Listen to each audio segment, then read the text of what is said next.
কোরআন আমাদের সামনে আল্লাহ রাব্বুল আলামিন নাজিল করেছেন। এই কোরআন নাজিল করার জন্য আল্লাহ তাআলা প্রিয় নবী মুহাম্মদ মুস্তাফা সাল্লাল্লাহু আলাইহি সাল্লামকে নির্বাচন করেছেন।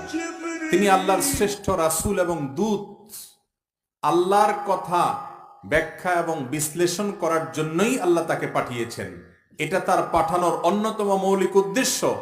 আল্লাহ চাইলে আসমান থেকে জিবরিলকে দিয়ে একটা কোরআনের কপি পাঠিয়ে দিতে পারতেন, যেটা দেখে মানুষ চলতো। এবং মক্কার মুশরিকরা অনেক সময় বলতো, লাউলা নুজ্জিলাল কোরআন জুমলাতান ওয়াহিদা, কোরআন একসঙ্গে কেন নাজিল হয় না? কোরআন একটু একটু করে নাজিল হয়েছে। 23 বছর ধরে নাজিল হয়েছে। কত বছর ধরে নাজিল হয়েছে? 23 বছর ধরে।